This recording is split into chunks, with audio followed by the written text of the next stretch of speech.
법과 친해지는 제일 좋은 방법 생생법률쇼. 안녕하세요. 진행을 맡은 이지원입니다. 오늘도 크고 작은 법률 문제로 어려움을 겪고 있는 여러분을 위한 법률 상담은 물론이고요. 세상을 들썩이게 하는 이슈들을 법적으로 풀어보는 시사법률 토크까지 준비되어 있습니다. 법률과 관련해 궁금한 내용이 있으신 분들은 상담 전화 02-557-8295번으로 연락 주시거나 법률방송 홈페이지 접속 후 법률상담 게시판에 문의 남겨주시기 바랍니다. 그리고 아래 하단에 보이는 이메일로도 상담 문의 받고 있습니다. 각 분야 전문 변호사가 무료로 성심성의껏 상담해 드리니까요. 많은 참여 바랍니다. 지금 이 방송은 유튜브를 통해서도 실시간으로 함께 방송되고 있으니까요. 많은 시청 부탁드리고요. 유튜브를 통한 소통의 창구도 활짝 열어두겠습니다. 그럼 오늘 도움 말씀 주실 변호사님 소개해 드리겠습니다. 스타트업 언오픈드의 김동희 변호사 자리하셨습니다. 어서 오세요. 네, 안녕하세요. 여러분과 오늘 함께 이야기해 볼 변호사 김동희입니다. 반갑습니다. 네, 오늘도 억울하고 답답한 분들을 위해서 명쾌상쾌 통쾌한 상담, 유익한 상담 해주시길 기대해 보겠습니다. 그럼 오늘 접수된 상담 미리 살펴볼까요? 임대차 신고 누락으로 과태료 200만 원 물게 됐어요. 실제 운영자는 저인데 토지 수용 보상금은 친구가 받았어요. 공사 자재 납품 미수금을 2년째 못 받고 있어요. 폭언과 폭력 일삼는 엄마를 고소하고 싶어요. 네, 이렇게 다양한 분야의 상담이 접수되어 있습니다. 잠시 후 변호사님과 함께 속 시원한 해결책을 찾아보도록 하겠습니다. 시청자 여러분께서도 어떤 해결책이 제시가 될지 계속해서 함께 지켜봐 주시기 바랍니다. 네, 생생법률쇼 첫 순서는 판결록입니다. 뉴스와 신문에서 회자되곤 하는 화제의 판결에 대해서 자세히 살펴보는 시간인데요. 변호사님, 오늘은 어떤 내용 준비해 주셨나요? 네, 채무자가 돈을 갚지 않는다는 이유로 채무자를 소개한 사람을 살해한 혐의로 기소된 60대에게 항소심에서도 중형이 선고됐다고 합니다. 그래서 오늘 판결록에서는 이 내용에 대해서 다뤄보겠습니다. 네, 채무자가 아닌 채무자를 소개한 사람을 살해했다고 합니다. 좀 자세한 내막을 알고 싶은데요.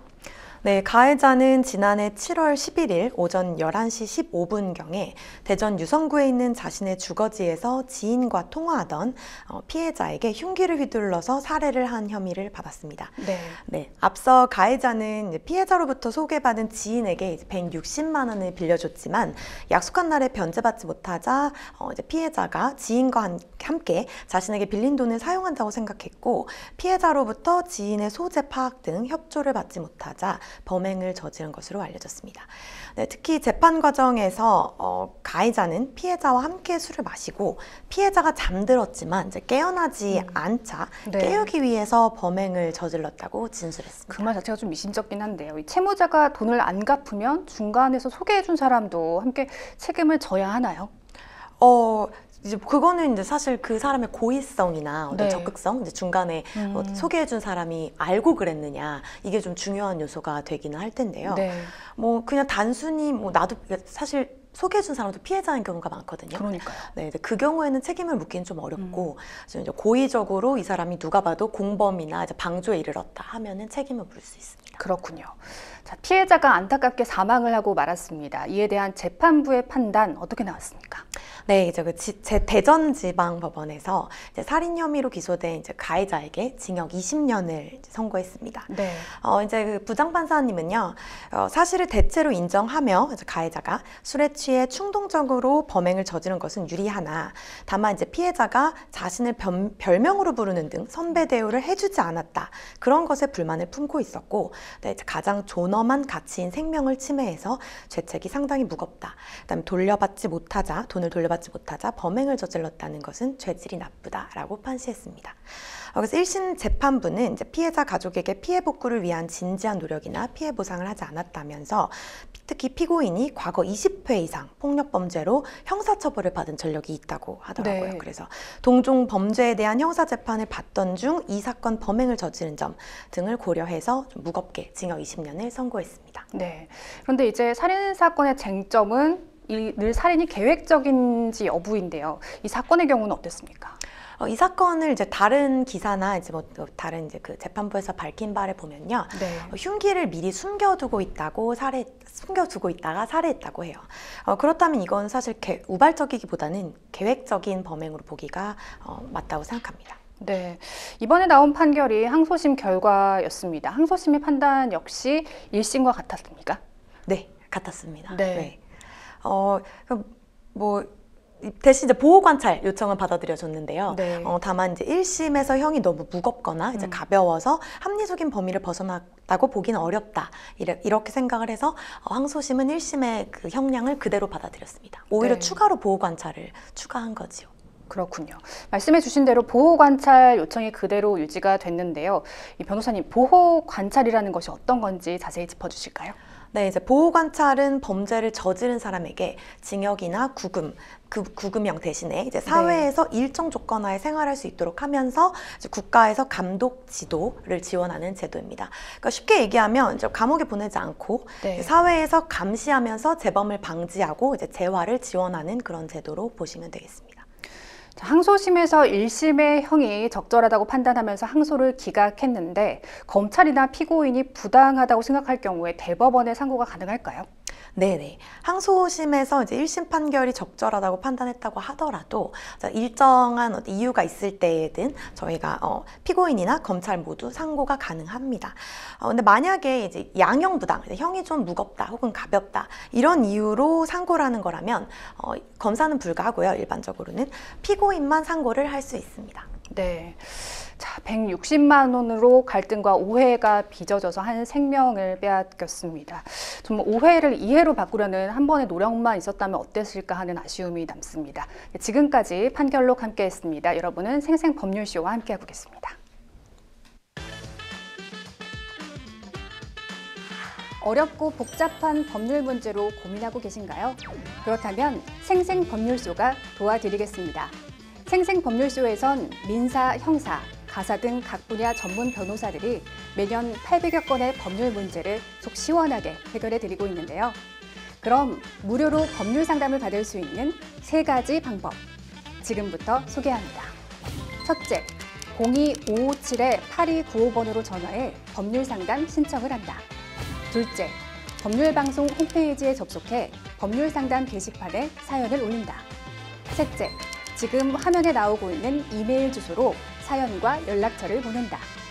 속 시원한 법률 상담 프로그램 생생법률쇼. 지금 바로 상담 신청하세요.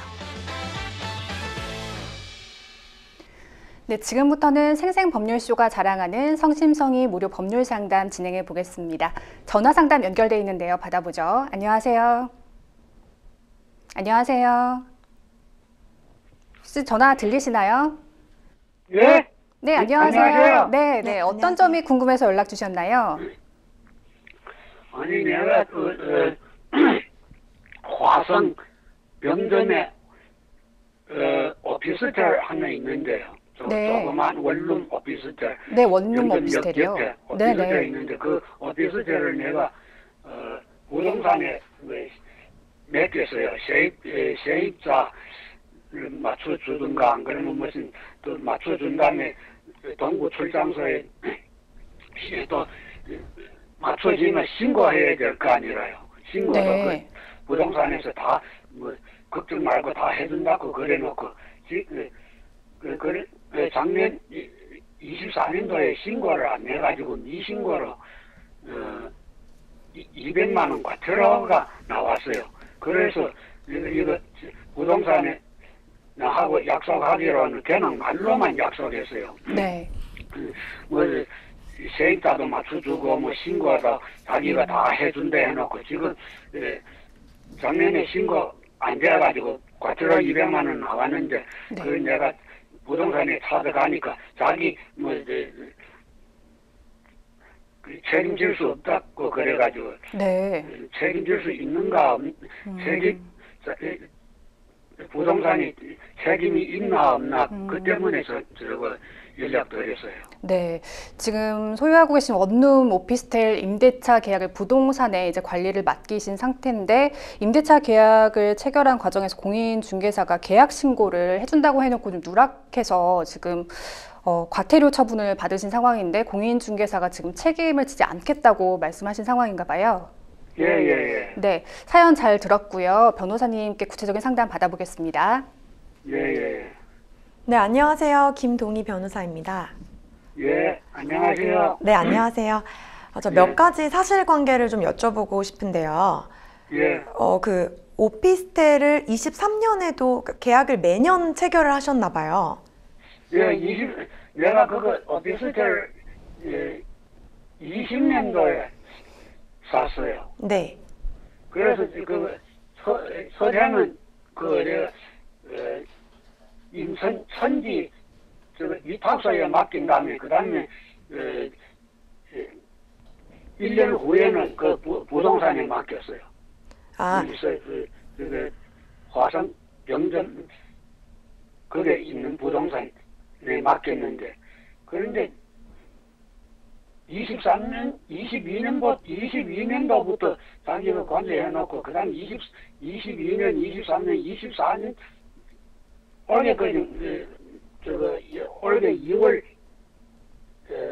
25년 2월 3일까지 관리하다가, 그 다음에 자기가 세입자 못 맞춰가지고 다른 부동산이 세입자 맞춰주는 바람에 부동산이 바뀌었어요. 그 전에 그 부동산이 자기가 다 세입자도 맞춰주고 뭐 신고도 해준다 해놓고 지금 과태료 200만 원 작년에 신고 안 하는 바람에 200만 원 과태료가 나와서 내가 신고 안 하는 바람에 과태료 200만 원이 나왔는데 어떻게 해야 되는가 하니까 자기는 이거 집이 내 집이라서 자기는 책임질 수 없다고 그랬는데 책임이 있어요 없어요? 그래서 내가 전화드렸는데 네, 제가 이제 처음에 먼저 여쭤봤던 이유는 사실 이제 신고를 한 번 안 하셨으면 100만 원 정도 과태료가 나오시는 게 맞거든요. 네, 지금 그런데 처음에는 500만 원 과태료를 때렸어요. 그러면 500만 원 나와가지고 나보고 이거 의견 제출하면 200만 원으로 깎아준대. 그래 의견 제출해가지고 그러면 200만 원으로 되었어요. 근데 왜 과태료가 그래만 어떻게 사정해도 안 돼요. 이거 한 번만 좀 받아갖고 난 신고하기 싫어서 안 한 것도 아니고 그쵸, 내가 뭐라 하나 그거 세금 피하기 위해서 일부러 그러신 것도 아닌데 신고한 것도 아니고 몰라서 신고 안 했는데 한 번만 봐주고 다음에 절대 이런 일 없도록 이렇게 내가 노력하겠다고 그래도 이게 최하가 200만 원이에요. 아, 그러면 이게 지금 단순히 임대차 계약 신고 말고 신고 누락한 거 말고 다른 사유가 좀 더 있는 것 같거든요. 그러면 이제 제가 그 부동산에 가가지고 내가 이거 500만 원 과태료 이거 고지서를 하러 왔는데 그 부동산에 그 부동산에서 자기가 동부 출장소에 가서 이거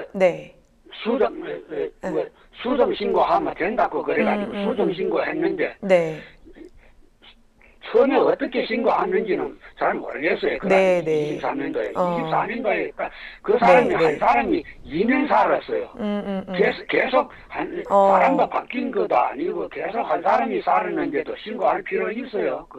아니요. 그럼 지금 이게 제가 볼 때는 사실관계를 한 번 더 정확히 알아보셔야 될 것 같은 게 공인중개사 사무실에 가셔서 이게 2년 말씀하신 것처럼 계속 그 임차인이 사셨으면은 한 번 신고를 하시면 되는 거지 계속 매년 하셔야 되는 건 아니거든요. 그래서 이거는 그런데 나한테 24년도에 신고 안 했다고 또 이런 일이 있어요. 그 신고해 24년도 신고했는데요. 하고 계약은 500에 60만 원으로 계약해놓고 자기가 부동산에서 신고할 적에는 300에 60만 원으로 신고했어요. 그걸 잘못해서 지금 공인중개사가 신고를 지금 거짓되게 했네요. 그 부분이 좀 문제가 됐던 것 같아요. 그런데 그 부분이 문제라 하면 미신고 나한테 과태료요, 과태료. 아니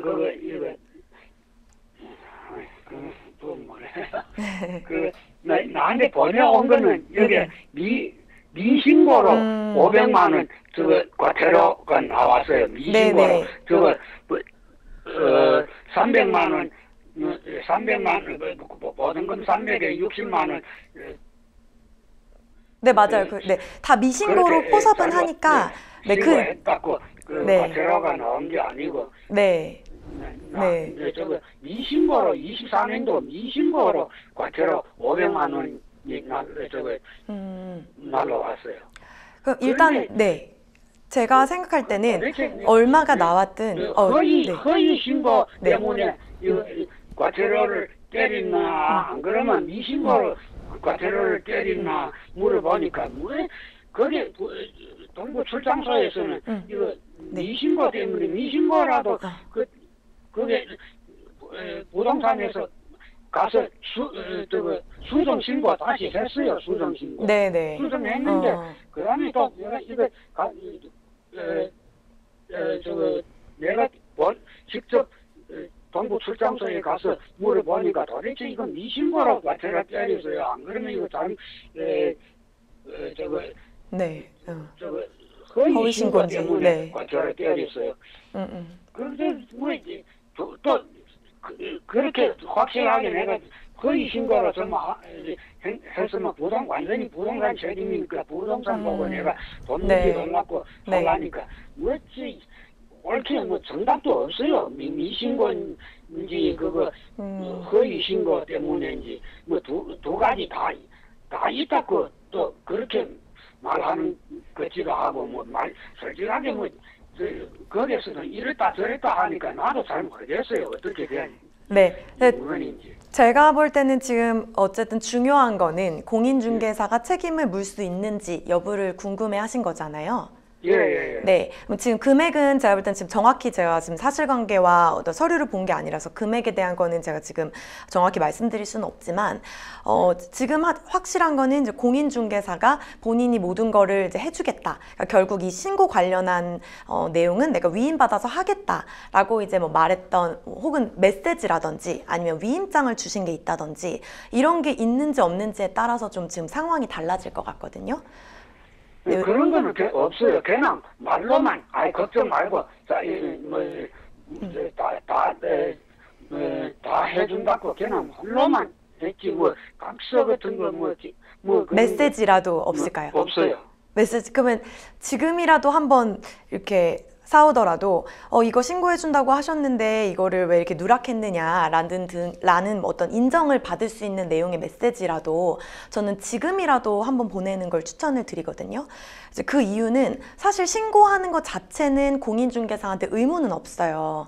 근데 이제 만약에 저희가 위임을 했거나 지금 이 사람이 대리로 해주기로 했다 이런 내용이 확실하면 그 부분에 대해서는 공인중개사에게도 손해배상에 대한 책임을 물을 수가 있거든요. 왜냐면 지금 내시지 않아도 되는 금액을 내게 된 거잖아요. 이거 같은 경우에. 네, 그래서 이제 그런 기록이 있으면 더 좋겠지만 만약에 아니라면 지금 사후에더라도 과거에 그렇게 해준다고 하지 않았냐라는 메시지라든지 아니면 녹음이라든지 어차피 대화자 간의 녹음은 불법은 아니어서요. 그런 증거를 저는 지금이라도 좀 확보해 두시는 게 좋을 것 같다고 생각을 하고요.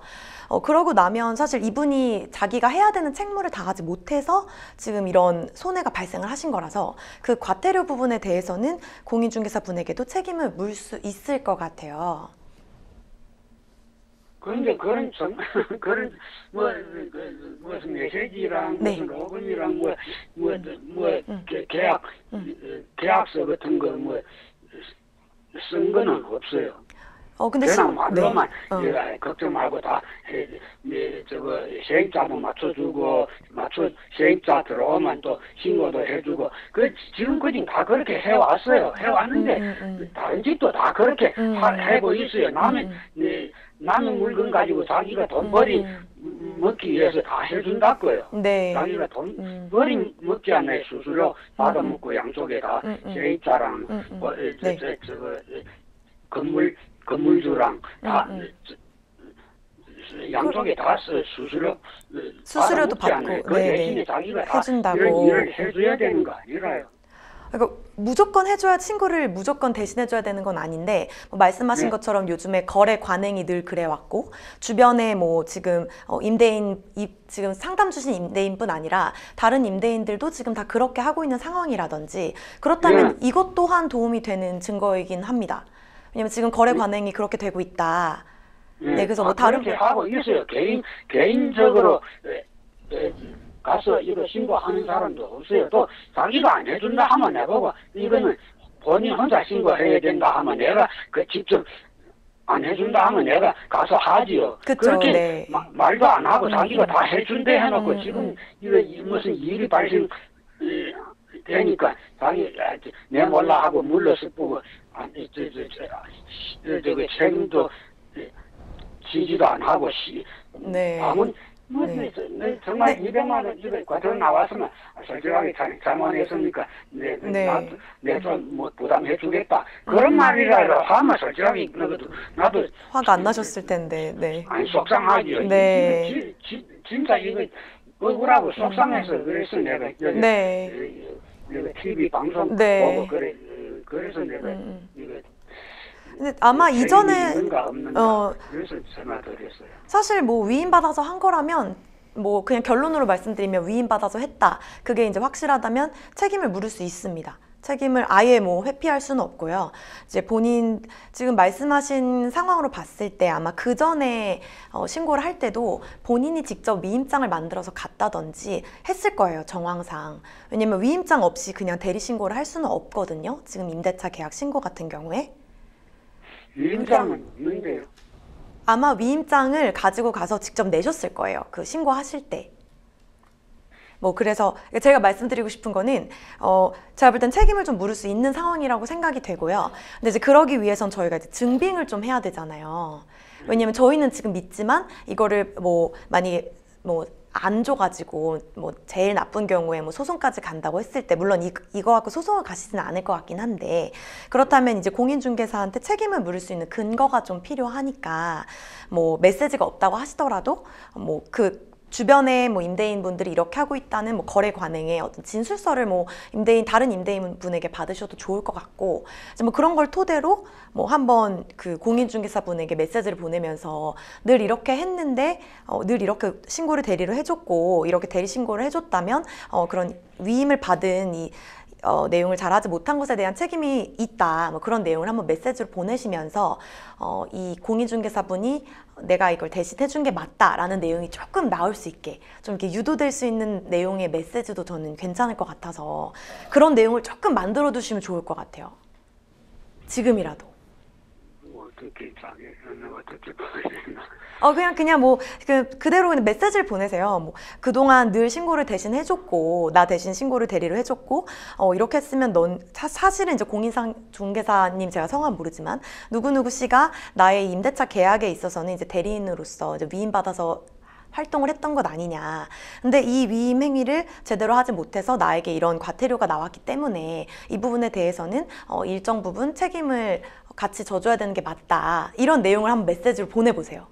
그럼 뭔가 답이 올 때 뭐 완전히 부정할 수는 없을 거예요. 그동안 해왔던 게 있고 또 앞으로도 계속 거래를 해야 되기 때문에. 그런데 그거 허위 자기 나하고 계약은 500에 60만 원 계약서상에 그렇게 계약해놓고 신고는 300에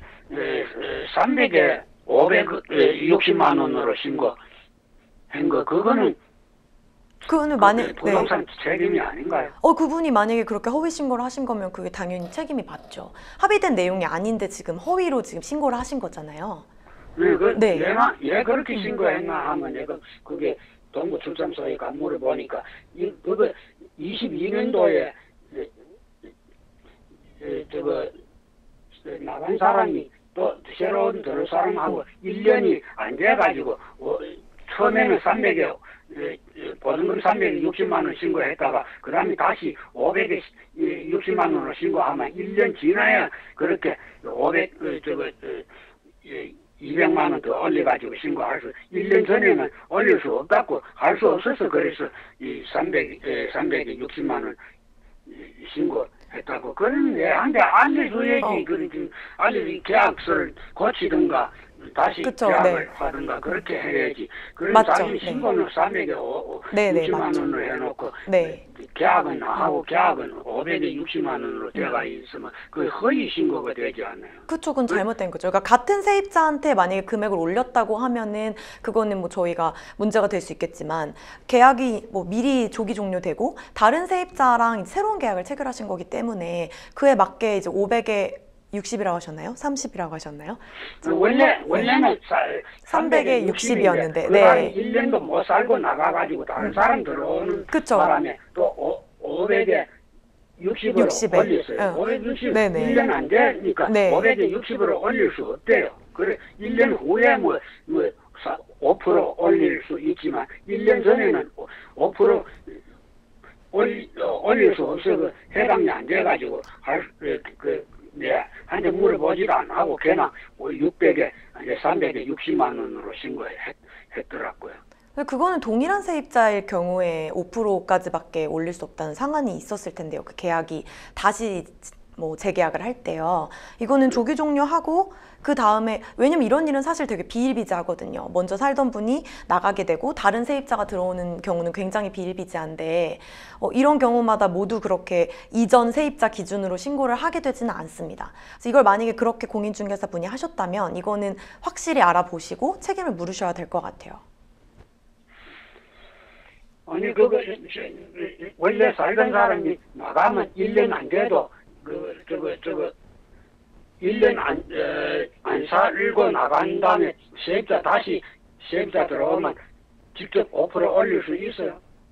5%가 아니라 이제 다시 협상을 하시는 거죠, 그거는. 다시 예. 그건 어차피 뭐. 동부철장소에서는 안 된다고 그러던데.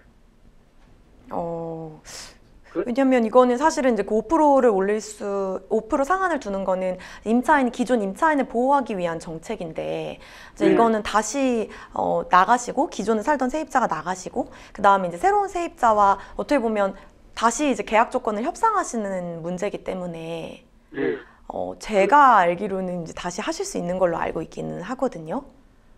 그런데 그게 동부출장소에 직원이 잘 몰라서 그러는지 안 된다고 그래가지고 할 수 없어서 300에 보증금 300에 월세 60만 원으로 그렇게 신고한 것 같아요. 제가 볼 때는 과태료도 굉장히 많이 과태료도 굉장히 많이 나오셨고, 처음에도 그렇고 이게 단순히 임대차 신고를 안 하셔서만의 문제는 아닌 것 같아요. 그래서 이거에 대한 좀 확인을 확실히 하시고. 그런데 이 두 가지 전부 해도 과태료가 200만 원을 할 수 있어요. 그냥 단순히 신고를 누락하신 건 100만 원인데 그 외에 다른 사유들이 있을 경우에 500만 원 이하까지 받으실 수 있는 게 맞습니다. 미신고는 100만 원이라요. 단순히 그 임대차 계약을 체결했다는 뭐 변경했거나 뭐 다시 체결했다 이런 신고를 누락한 경우에는 상한이 100만 원으로 되어 있기는 하거든요. 최고가 100만 원이라요. 네, 그 거래신고 등에 관한 법률에 이런 임대차 계약의 신고, 뭐 변경 및 해제 신고를 하지 않았다 이런 경우에는 이제 100만 원 이하의 과태료가 부과된다라고 규정은 되어 있습니다. 500만 원 이하는 다른 사유예요. 그런데 나한테 이거 보내온 거는 여기 자료가 있어요. 미신고 때문에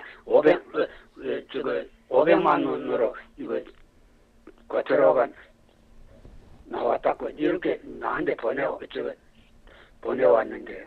그 미신고라고 큰 타이틀이 있고 그 아래 굉장히 많은 사유들이 있기 때문에 그 구체적인 사유를 좀 아시는 게 좋을 것 같아요. 어쨌든 제가 볼 때는 이거는 지금 공인중개사분의 책임이 아주 없는 상황은 아닌 것 같거든요. 이분이 지금 잘못 신고한 부분도 있고 지금 위임받아서 신고를 하고 계시는데 아예 무책임하게 내 책임은 없다라고 얘기하실 수는 없어요. 이거는. 그래서 다시 한번 공인중개사분과 좀 합의를 보시거나 해야 되지 않을까라고 생각이 됩니다. 그러면 내가 어떻게 내가 선생님 이제 이거 대면 상담 할 수 없어요? 이게 제가 지금 전화 상담으로만 받고 있는데요. 네. 네, 상담 저희가 이제 방송을 통해서 상담을 도와드리고 있긴 합니다만 구체적인 이제 대면 상담이 필요하실 경우에는 가까운 법률사무소를 찾아가시는 게 좋을 것 같긴 합니다. 네. 아니면 뭐 제가 소개는 해드릴 수 있을 것 같아요. 네. 찾아가서 이런 대면 상담 해줘서 좀 도와줄 수 없어요? 제가 뭐 그럼 따로 연락을 드릴게요. 예, 너무나 솔직하게 너무나 억울하고 이거 속상해서 내가 이거 가만히 이렇게 있을 수 없어가지고 내가 전화드렸어요. 네, 상담자분 일단 변호사님 조언해주신 대로 계약과 관련한 이야기를 그 공인중개사와 문자를 좀 나누셔서 증거를 확보해 두시는 게 우선인 것 같습니다. 저희가 생방송이어서요. 오늘 상담은 여기까지 진행하겠습니다. 예. 네, 전화 주셔서 고맙습니다. 될 수 있는 대로 대면 상담 해주시면. 네, 변호사님께서 연락 주신다고 합니다. 기다리시면 될 것 같습니다. 예, 네, 고맙습니다. 네, 감사합니다. 네. 네, 수고하세요. 네. 자, 이렇게 요즘은 임대인이 직접 관리하기보다 위탁 관리를 맡기는 경우가 많은데요. 어쨌든 아쉬운 점은 구두 계약으로 계약이 이루어졌다는 점입니다. 그래도 계약 아니겠습니까? 그럼요. 구두 계약도 계약이고 단지 이제 증빙의 문제가 생겼던 게 이제 문제였고 계약이 된 건 맞습니다. 네, 지금부터 이 상담자분께서 어떻게 하면 좋으실지 대응 방안 좀 정리해 주시죠. 이제 제가 상담을 들었을 때에는 다 이제 구두로만 이루어져 있고 이제 실질적인 객관적으로 증빙할 수 있는 내용이 전혀 없는 상황인 것 같아요. 그래서 아까 말씀드렸다시피 뭐 주변에 지금 다른 이제 위탁하신 임대인들의 어떤 거래 관행 같은 거를 좀 진술서를 확보하셔도 좋을 것 같고 말씀드린 것처럼 메시지를 좀 보내서 사후적이더라도 관련한 내용을 좀 공인중개사분이 뭐 인정하시는 내용이 들어가도 좋을 것 같고 네, 그래서 이제 이런 증거를 좀 확보하신 후에 그 다음에 이제 공인중개사분에게 이런 거 좀 간접적인 압박이 될 수 있거든요. 그래서 이제 공인중개사분과 이런 정황상 너가 내 걸 위임받은 게 맞고 그렇기 때문에 좀 너가 책임을 져야 된다라고 다시 한번 얘기해 보시는 거를 좀 조언드리고 싶습니다. 네, 어쨌든 계약 관련한 사항은 책임은 결국은 본인에게 돌아오지 않습니까? 그러니까 마지막까지 꼭 확인하시길 바라겠습니다. 네, 전화 상담 여기서 마무리하겠습니다. 여러분은 지금 생생법률쇼와 함께하고 계십니다.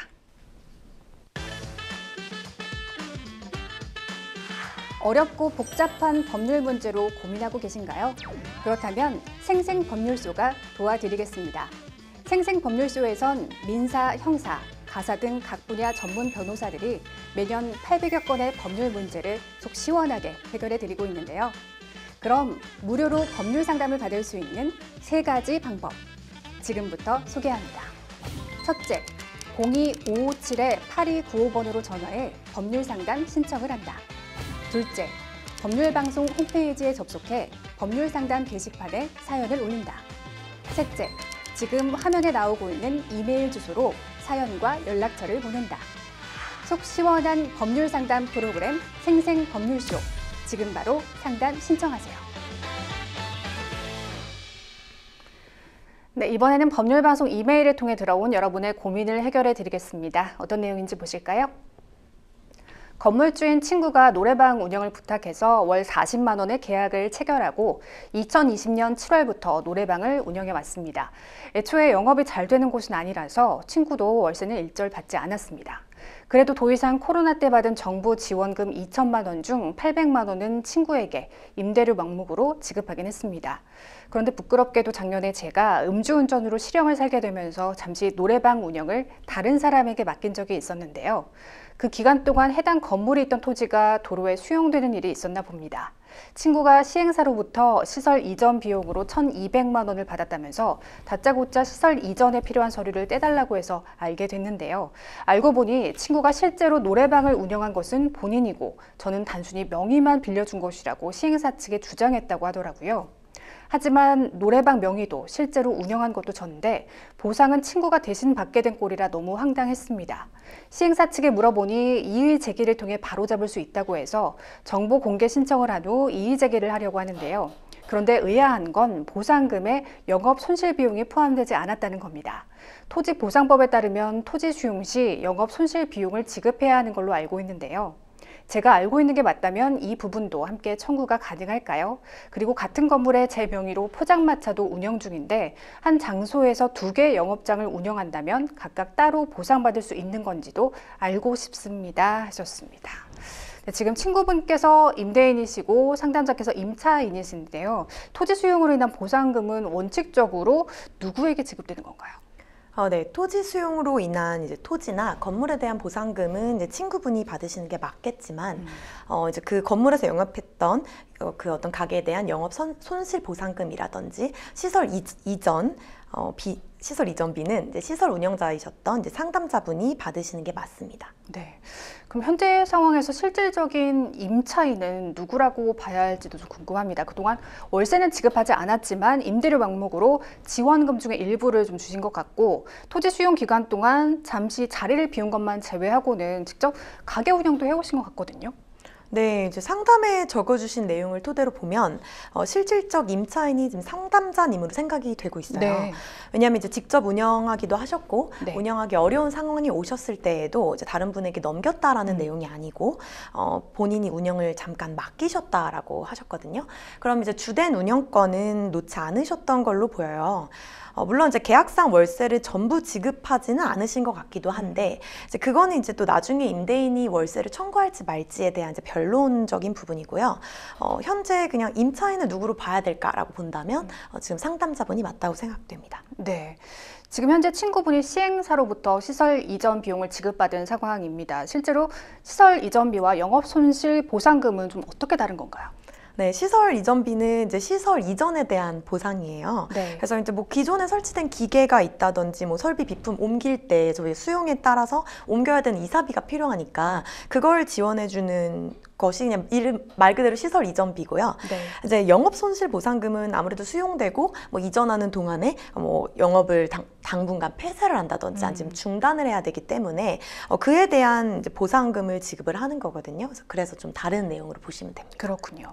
그럼 상담자님 말대로 영업 손실 보상금까지 추가로 청구해 볼 수 있을까요? 네네. 영업 손실 보상금은 이제 6개월 이상 계속해서 영업을 한 그 네. 사업자에게 지급이 되는 거고요. 네. 지금 상담자님 같은 경우에는 2020년 7월부터 계속 운영 중이셨다고 하셨어요. 네. 이제 그렇기 때문에 뭐 6개월 이상은 충분히 운영을 하셨고 그래서 이제 청구할 수 있으실 것으로 보입니다. 또 지금 같은 건물에서 포장마차도 운영 중이라고 하셨습니다. 그럼 이 역시도 각각 따로 보상받을 수 있을까요? 네, 가능합니다. 네. 왜냐면 두 사업장이 이제 물론 전제는 서로 다른 사업자 등록증으로 등록이 되어 있어야 되고, 그다음에 이제 각각 독립적인 영업 활동이 있고, 네. 그 앞서 말씀드린 어떤 요건들, 뭐 6개월 이상 운영을 하셨다든지 이런 요건들이 만족이 되신 상황이면 각각 별도로 보상을 청구하실 수 있습니다. 네. 그럼 이의 제기 전에 정확한 보상금 지급 내역을 먼저 확인해 보는 것도 필요해 보이는 상황입니다. 정보 공개 신청을 하면 구체적으로 어떤 정보들을 알 수 있을까요? 이제 정보 공개 신청을 하게 되면 이제 토지 수용과 관련된 이제 어떤 정보들을 다 알 수 있어요. 일단 네. 보상 절차라든지 산정 기준이 어떻게 됐고, 그래서 평가 내용은 어떻게 돼서 이런 금액이 나왔는가 이런 이제 구체적인 자료를 볼 수 있고요. 이제 이 사안 같은 경우에는 친구분이 보상을 신청을 하셨기 때문에 네. 친구분이 보상받은 명세, 그다음에 신청서 내용, 어떤 얼마큼을 이제 보상 감정을 받으셨는지 평가서 등을 확보하실 수 있을 것 같습니다. 네. 만약 이의 제기를 통해 산정된 보상금 액수가 부당하다고 생각이 된다면 어떤 절차를 거쳐야 하는지도 알려주시죠. 뭐 행정소송을 통해서 이제 다시 한번 산정하시는 방법도 있고요. 네. 그다음에 아니면 그 전에 조정위원회를 통해서 합의를 도출하실 수도 있기는 합니다. 이제 다만 이제 제가 볼 때는 이의 제기 절차를 거친 후에 보통 마음에 안 드시면 이 절차를 가시게 되잖아요. 결국 증거 싸움이 될 텐데요. 뭐 네. 어느 정도 보상을 받을지 여부를 결정하는 데 있어서는 이제 증빙 자료가 매우 중요하고 이제 설득력 있는 주장을 펼쳐야 되기 때문에 이제 행정소송을 간다고 해서 이제 반드시 승소한다는 이제 보장이 좀 이제 쉽지는 않아요. 그래서 네. 아무래도 이의 제기 절차에서부터 자료를 잘 준비하셔가지고 진행하시는 게 좋을 것 같습니다. 네, 변호사님께서 증거 싸움이 될 거라고 지적을 해주셨습니다. 친구분과 원만한 합의가 되지 않아서 소송까지 가게 될 것을 대비해서 사전에 어떤 자료들을 좀 준비해 놓는 것이 좋을지 마지막으로 정리해 주시죠. 네, 이제 소송까지 간다면 아무래도 친구가 좀 허위 진술을 통해서 부당이득을 취했다라고 보여지는데요. 그러면 이제 상담자님이 운영자이시고 친구분의 보상금 취득이 부당이득임을 증명할 수 있는 증거들이 있으면 좋을 것 같아요. 그래서 뭐 노래방 사업자 등록증, 뭐 매출 자료나 통장 거래 내역, 공과금을 누가 납부했는지, 만약 직원을 고용하셨으면 이제 직원을 고용했던 어떤 기록, 그다음에 이런 뭐 또 위탁 운영을 좀 하셨다고 하셨으니까 위탁 운영을 했던 기간 중에 뭐 위임 계약서, 뭐 문자라면 문자 기록 이런 것들을 확보해 놓으시면 좋을 것 같습니다. 자, 이번에도 법률방송 이메일을 통해 들어온 여러분의 고민을 해결해 드리겠습니다. 어떤 내용인지 보실까요? 건설 자재 업체를 운영하고 있습니다. 퇴직 후 사업을 시작한 지 2년 정도 됐는데요. 사업을 시작하면서 바로 계약했던 공사 현장 때문에 아직도 골치가 아픕니다. 보통은 선금을 받고 자재를 납품하는데 당시 현장에 갑자기 자재가 필요한 상황이 발생했습니다.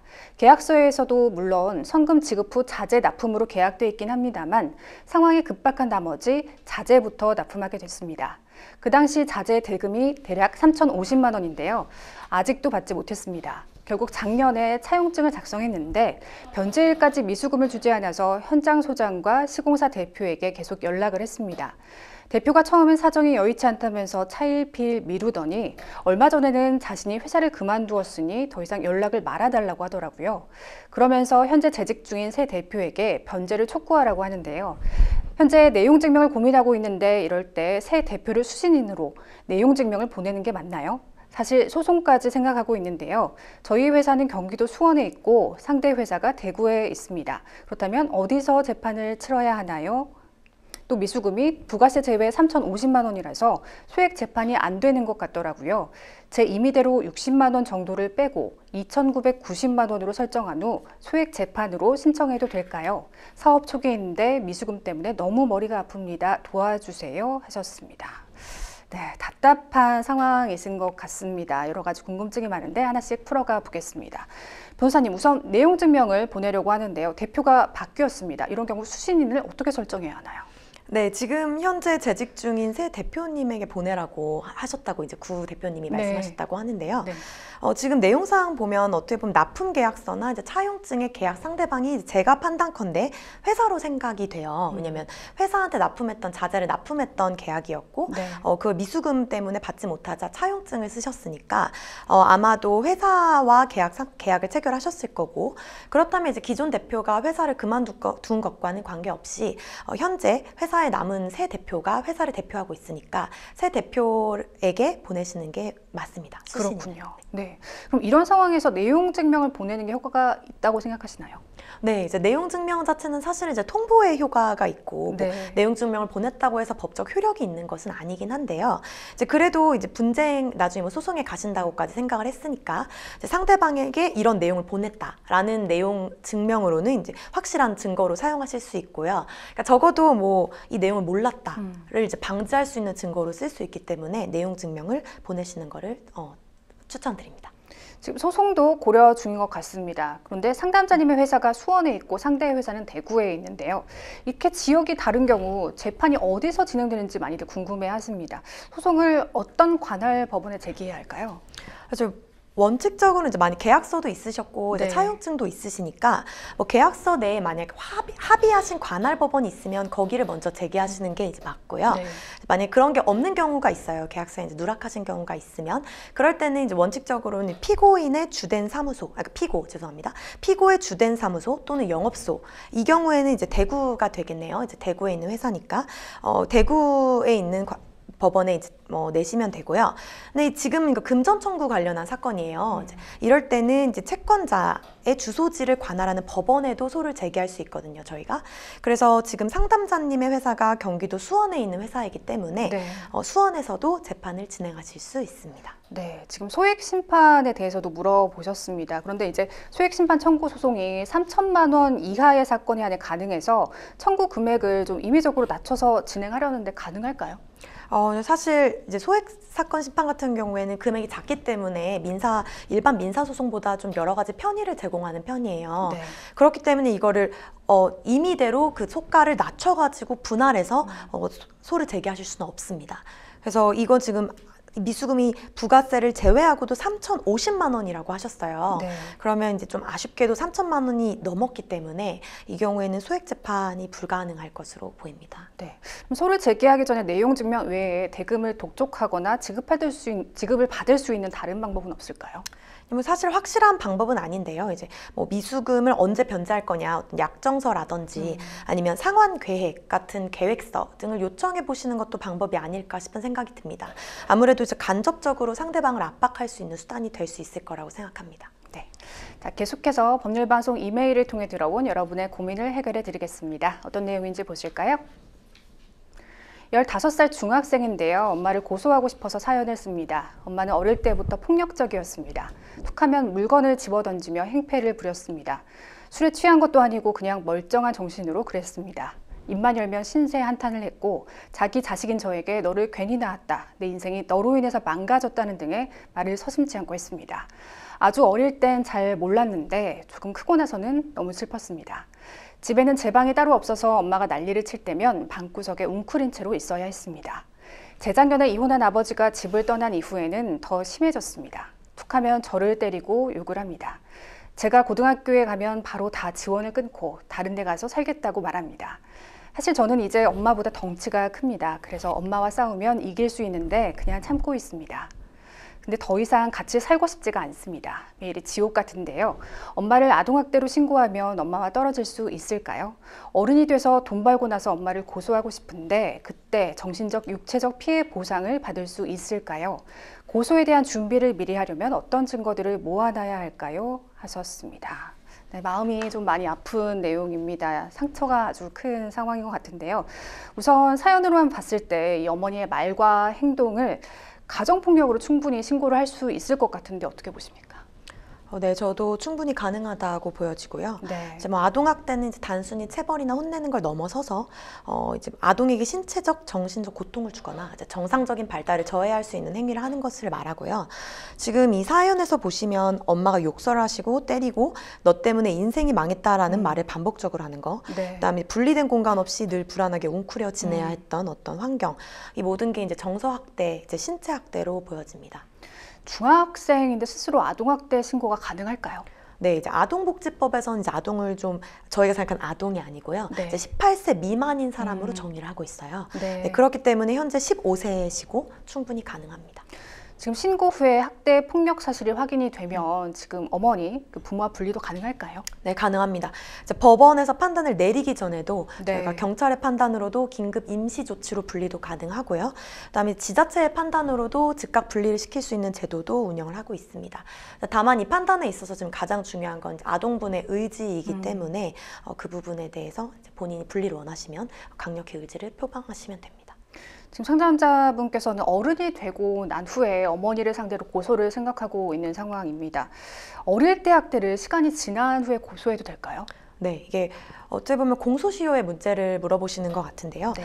아동학대 범죄의 공소시효는 이제 피해자가 성년에 달한 때부터 진행이 되는 겁니다. 왜냐면 어렸을 때 사실 뭐 소송을 진행할 수가 없잖아요. 네. 네, 그래서 이제 상담장님이 어른이 되고 나서도 충분히 고소하실 수 있습니다.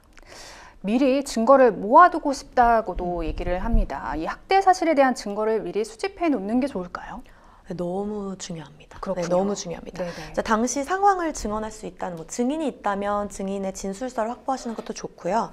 이제 만약에 뭐 사진이라든지 있으시다면 의료 기록이 있으시다면 의료 기록, 뭐 상담 기록 이런 것도 빠짐없이 가지고 계시면 뭐든지 최대한 모아두신 자료가 뭐든지 도움이 되실 거입니다. 그럼 승소를 하게 되면 이 정신적, 육체적 피해에 대한 손해배상 청구도 가능할까요? 네, 가능합니다. 왜냐하면 네. 부모님이라고 해서 자녀한테 학대 행위를 할 수 있는 건 아니거든요. 그렇죠. 네, 그래서 이제 민사상 손해배상 청구 대상도 될 수 있어요. 그래서 이 형사뿐 아니라 민사적인 부분도 성인이 된 때부터 이제 시효가 진행이 되기 때문에 그때부터 이제 정신적, 육체적 피해에 대해서 민사상 손해배상도 청구하실 수 있습니다. 이렇게 미룰 것이 아니라 이제 법적 절차와 별개로 일단 지금 당장 가정폭력 지원센터나 아동보호기관 등의 도움을 받았으면 좋겠다는 생각이 드는데요. 가능할까요? 네, 물론입니다. 네. 네, 뭐 너무 이제 속상한 상황인데요. 이제 112에 저희가 아는 112에 전화하셔서 학대 신고를 하셔도 되고, 아니면 이제 아동보호 전문기관을 직접 찾아가셔도 돼요. 당일 입소도 가능하시니까 직접 찾아가셔도 되고, 모든 게 너무 힘들다고 하시면 1388이 있거든요. 익명으로도 상담 받으실 수 있으니까 1388로 전화를 하셔서 상담을 받으셔도 너무 좋을 것 같습니다. 상담자분이 많이 외롭고 힘든 상황일 것 같습니다. 추가적으로 조언 한 말씀 부탁드리겠습니다. 전 이 사연을 보고 우선 너무 이제 뭐 이렇게 상담 요청까지 해주시고 대견하다는 말씀을 좀 드리고 싶고요. 지금부터라도, 왜냐면 많은 경우에 증거가 없는 경우가 많이 있어요. 이제 부모님이기 때문에 혹은 우리 엄마 아빠니까 뭐 같은 말이네요. 그거에 대해서 좀 미안해하지 마시고, 지금 잘못이 하나도 없으시니까 지금부터라도 증거를, 작은 기록이라도 남겨두시길 바랍니다. 네, 생생법률쇼 마칠 시간이 다 됐습니다. 오늘 함께해 주신 김동희 변호사님 고맙습니다. 네, 오늘 순서는 여기까지입니다. 시청해 주신 여러분 고맙습니다.